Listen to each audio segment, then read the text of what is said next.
ओम शांति। 11 जुलाई 2026। बाप दादा के अनमोल महावाक्य। मीठे बच्चे, तुम्हें अपना चिंतन करना है, दूसरों का नहीं, क्योंकि ड्रामा अनुसार जो करेगा वह पाएगा। प्रश्न: त्रिकालदर्शी बनने से आत्मा को कौन सी स्मृति आई है? उत्तर: आत्मा को स्मृति आई, हम असुल मूल वतन के निवासी इस ड्रामा में पार्ट बजाने आए हैं। हमने मुख्य एक्टर बन 84 जन्मों का पार्ट बजाया। अभी बाप के सम्मुख हैं, फिर साथ में घर जाएंगे। पावन बनकर घर जाना है, फिर सुखधाम में आना है। यह सारा खेल भारत पर ही बना हुआ है। यह सारी स्मृति त्रिकालदर्शी बनने से आ गई। गीत: मरना तेरी गली में। ओम शांति। यह गीत किसने गाया? बच्चों ने। क्या कहते हैं बच्चे? बाबा, अभी तो आपके गले का ही हार बनना है, यह शरीर तो यहाँ ही छोड़ देना है। बच्चे जानते हैं, शांति धाम व निर्वाण धाम में बाप और हम बच्चे आत्माएं रहते हैं। अब बाप घड़ी घड़ी कहते हैं, अपने को आत्मा निश्चय करो। तुम जानते हो, हम आत्माएं बाप के साथ निर्वाण धाम में रहने वाले थे।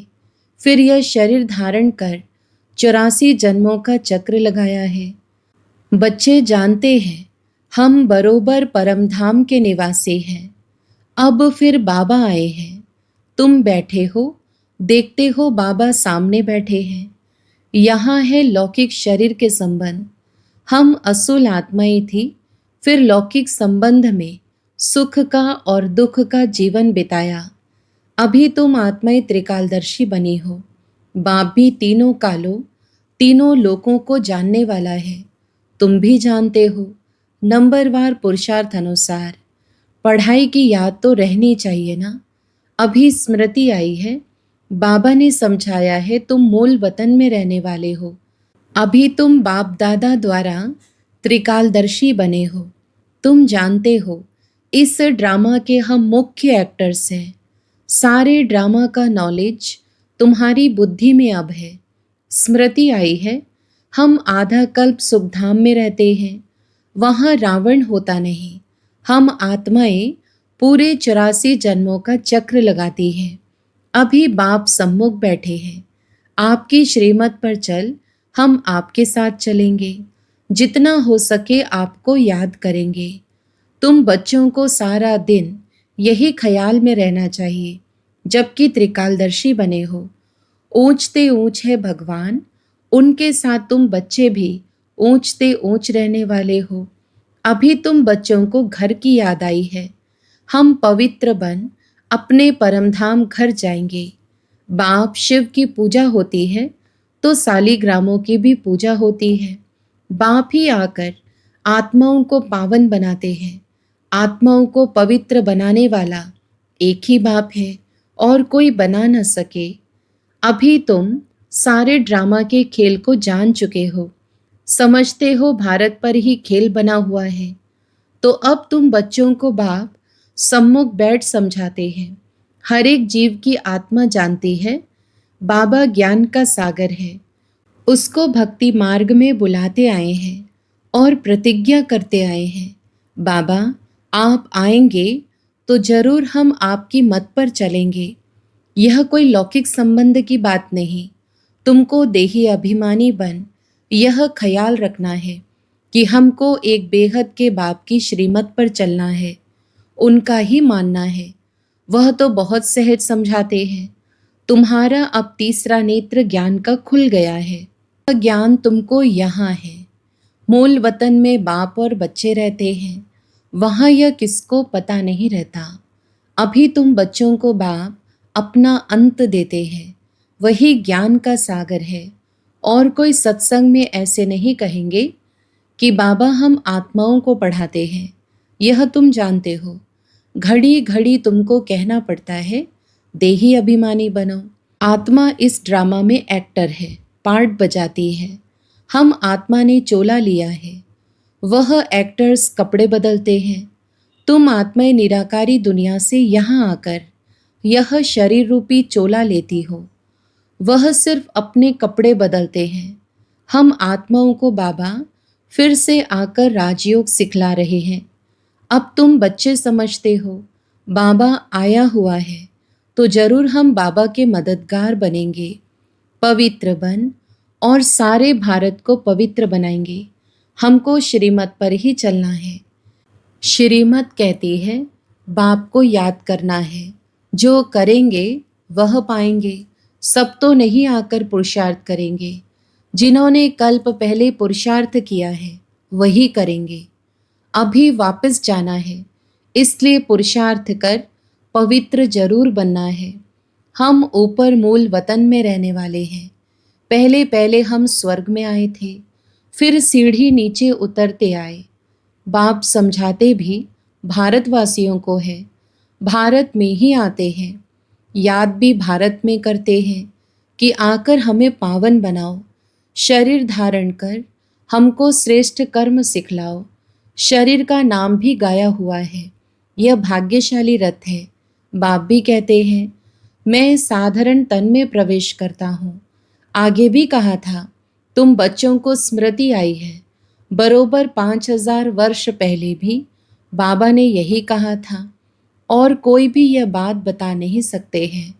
बाप ही कहते हैं 5000 वर्ष पहले भी मैंने इस शरीर में आकर तुमको समझाया था। अब फिर तुम बच्चों को कहता हूँ आत्मा अभिमानी बनो। जैसे नाटक वालों को मालूम रहता है ना, हम कौन सा वस्त्र पहनकर क्या क्या पार्ट बजाते हैं, परंतु वह तो है देह अभिमानी। यह है बेहद की बात। देही अभिमानी बनना है। हम असुल आत्मा ही है। अभी हमारा पार्ट पूरा होता है। बाप सम्मुख बैठ सब कुछ तुमको समझाते हैं। यह भूल नहीं जाना है माया कितने विघ्न डालती है। बाप समझाते हैं बच्चे तुमको कोई भी विकर्म नहीं करना है। मनसा तूफान भल बहुत आएंगे। अपनी परीक्षा लेनी है। हमारी कर्मेंद्रियां चलायमान तो नहीं होती हैं। हम काम को जीत सकते हैं। तुम्हारे लिए तो बहुत सहज है। हम आत्मा है, एक बाप के बच्चे हैं। बाप से ही योग लगाना है। कर्मेंद्रियों में चलायमानी होना यह भी देह अभिमान हुआ ना। तुमको कोई से भी डरना नहीं है, निर्भय बनना है। कभी भी कहाँ जाओ तो साक्षी हो देखना है। हम तो आत्मा है। इस खेल को पूरा जान गए हो। ऊंचते ऊंच बाप है, यह बुद्धि में आया है। उनको बिंदी कहा जाता है। निराकारी दुनिया में आत्माओं का झाड़ है। बीज से झाड़ निकलता है, फिर नंबरवार पत्ते आते हैं। यह भी ऐसे है। ऊपर से नंबरवार आत्माएं आती हैं। आत्मा प्रवेश कैसे करती है, निकलती कैसे है, यह कोई देख न सके। अब बाप समझाते हैं तुम्हारी आत्मा पतित हो गई है, उनको पावन बनाओ। इन द्वारा बाप बैठ समझाते हैं। बात तो कर्मेंद्रियों से करते हैं ना। आत्मा बिंदी इसमें नहीं होती तो कर्मेंद्रियां कुछ कर नहीं सकती। इतनी छोटी बिंदी कितनी पावरफुल है, उनमें सारी नॉलेज है। बाप ज्ञान का सागर है। जो तुमको बैठ समझाते हैं उनमें सारा ज्ञान है। यह भी उनका पार्ट नोंधा हुआ है। तुम्हारी आत्मा में भी 84 जन्मों का पार्ट है। तुम दुख सुख का पार्ट बजाते हो। दुख में बहुत तकलीफ लेते हो। बाप कहते हैं मैं तो पुनर्जन्म में आता नहीं हूँ। तुम 84 जन्म लेते हो, मैं तो नहीं लेता हूँ। मैं आकर तुम बच्चों को सहज युक्ति बताता हूँ कि मुझे याद करो तो पावन बनेंगे। आधा कल्प तुम काम चिता पर बैठ तमो प्रधान बने हो। आत्माओं से ही बाप बात करते हैं। आत्मा के ऑर्गन्स पहले छोटे होते फिर बड़े होते हैं। आत्मा तो छोटी बड़ी होती नहीं। आत्मा ही कहती है हे पतित पावन आओ। आत्मा बाप को पुकारती है। बाप कहते हैं मैं कल्प कल्प आता हूँ तुम पतितों को पावन बनाने। अभी तुम जानते हो आत्मा कैसे आती जाती है। मनुष्य बहुत माथा मारते हैं, देखें आत्मा कैसे निकलती है, परंतु किसको पता नहीं पड़ता, क्योंकि यह है अति सूक्ष्म। छोटी सी आत्मा में कितना पार्ट है। जैसे बीज में सारा ज्ञान है, वह तो बीज है जड़। बड़ का झाड़ होता है, उसका बीज कितना छोटा, उनसे झाड़ कितना बड़ा लंबा निकलता है। कलकत्ते वाला बड़ का झाड़ कईयों ने देखा होगा, बहुत बड़ा झाड़ है। अब उनका फाउंडेशन सारा सड़ गया है, बाकी झाड़ खड़ा है। यह भी ऐसे है। देवता धर्म का फाउंडेशन है नहीं, झाड़ की भी अब जर्जरीभूत अवस्था है। यह भी तुम जानते हो। तब तो गवर्नमेंट को भी कहते हो कि हम इतने समय में दुनिया को पावन बनाकर दिखाएंगे। मनुष्य इन बातों को समझते नहीं। तुमको तो निश्चय है कि हम इस भारत को श्रेष्ठाचारी जरूर बनाएंगे। तब तो भ्रष्टाचारी दुनिया का विनाश होगा। यह जो चाहते हैं शांति हो जाए। आत्मा पाठ बजाते बजाते थक गई है, इसलिए पुकारती है, हे शांति देवा। यह थोड़े ही समझते हैं आत्मा शांत स्वरूप है, परंतु यहाँ आत्मा को कर्मेंद्रियों द्वारा कर्म तो जरूर करना ही है। शांति दो कहते हैं। यह किसको पता नहीं है कि शांति धाम अलग है, सुख धाम अलग है। सुख धाम में बहुत थोड़े मनुष्य होते हैं, वह है ही पवित्र दुनिया। वहाँ शांति तो कोई मांगते नहीं, कर्म तो वहाँ भी करते हैं, परंतु वहाँ अशांति नहीं होती। जीवन मुक्ति धाम अथवा शांति धाम दोनों अलग है।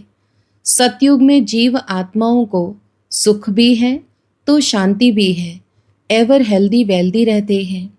अभी तुम जानते हो स्वर्ग किसको कहते हैं। दुनिया में यह भी किसको पता नहीं है कि स्वर्ग क्या है। यह लक्ष्मी नारायण बच्चे हैं ना, इन बच्चों को भी सुख किसने दिया। कोई तो सुख देने वाला है ना। क्या इन्हों का फिर राज्य आने वाला है। स्वर्ग जरूर फिर रिपीट होगा।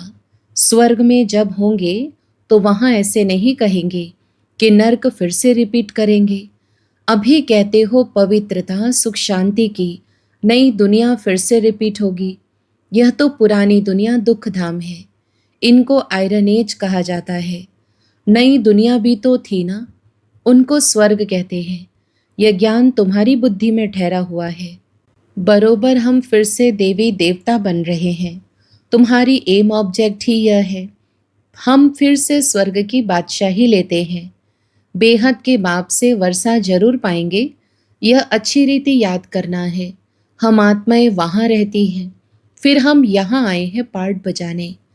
अब स्मृति मिली है 84 जन्म कैसे लेते हैं। बाप समझाते भी तुम ब्रह्मा मुख्य वंशावली ब्राह्मणों को है। ब्राह्मण बनने बिगर, प्रजापिता ब्रह्मा का बच्चा बनने बिगर शिव बाबा से वर्षा कैसे लेंगे। प्रजापिता ब्रह्मा तो मशहूर है ना। ब्रह्मा द्वारा नई दुनिया की स्थापना करते हैं, तो नई दुनिया का राज्य भी जरूर उन्हों को मिला होगा। 5000 वर्ष पहले भी ब्रह्मा द्वारा विष्णुपुरी की स्थापना की थी, अब फिर रिपीट होगा। उसके लिए तुम तैयारी कर रहे हो। कई बच्चे पूछते हैं ड्रामा को बड़ा माने व पुरुषार्थ को बड़ा माने। समझाया जाता है पुरुषार्थ तो जरूर करना ही है। पुरुषार्थ बिगर प्रारब्ध कैसे मिलेगी। पूरा पुरुषार्थ करना है। कोई अच्छी रीति पुरुषार्थ करते हैं तो समझाया जाता है ड्रामा अनुसार इनका पुरुषार्थ अच्छा चलता है, पद भी अच्छा पाएंगे।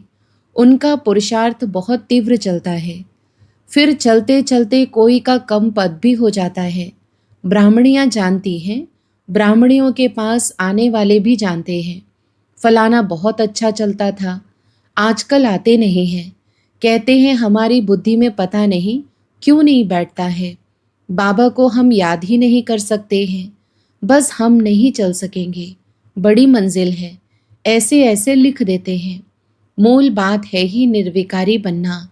विकारों को छोड़ना बड़ा मुश्किल है। तुम जानते हो ड्रामा अनुसार कल्प पहले मिसल इनकी ऐसी अवस्था चली आ रही है। अच्छा, मीठे मीठे सिकिलधे बच्चों प्रति माता पिता बाप दादा का याद प्यार और गुड मॉर्निंग। रूहानी बाप की रूहानी बच्चों को नमस्ते। हम रूहानी बच्चों के भी रूहानी माता पिता बाप दादा को याद प्यार, गुड मॉर्निंग और नमस्ते। धारणा के लिए मुख्य सार। पहला, इस बेहद के खेल को साक्षी हो देखना है। कोई से भी डरना नहीं है। निर्भय बनने के लिए मैं आत्मा हूँ, यह पाठ पक्का करना है। दूसरा, अपनी जांच करके स्वयं की परीक्षा लेनी है कि कोई भी कर्मेंद्रिय चलायमान तो नहीं होती है। काम विकार पर विजय पाई है। देही अभिमानी कहाँ तक बने हैं। वरदान, एक बाप की स्मृति से सच्चे सुहाग का अनुभव करने वाले भाग्यवान आत्मा भव। स्पष्टीकरण, जो किसी भी आत्मा की बोल सुनते हुए नहीं सुनते, किसी अन्य आत्मा की स्मृति संकल्प व स्वप्न में भी नहीं लाते, अर्थात किसी भी देहधारी के झुकाव में नहीं आते। एक बाप दूसरा न कोई इस स्मृति में रहते हैं, उन्हें अविनाशी सुहाग का तिलक लग जाता है। ऐसे सच्चे सुहाग वाले ही भाग्यवान हैं। स्लोगन, अपनी श्रेष्ठ स्थिति बनानी है तो अंतर्मुखी बन फिर बाह्य मुक्ता में आओ। अव्यक्त इशारे, ज्वाला स्वरूप स्थिति में रहे शक्तिशाली याद का अनुभव करो। जैसे अग्नि में कोई भी चीज डालो तो नाम रूप गुण सब बदल जाता है। ऐसे जब बाप की याद के लगन की अग्नि में पड़ते हो तो परिवर्तन हो जाते हो। मनुष्य से ब्राह्मण बन जाते, फिर ब्राह्मण से फरिश्ता सो देवता बन जाते। लगन की अग्नि से ऐसा परिवर्तन होता है जो अपनापन कुछ भी नहीं रहता। इसलिए याद को ही ज्वाला रूप कहा जाता है। अच्छा, ओम शांति।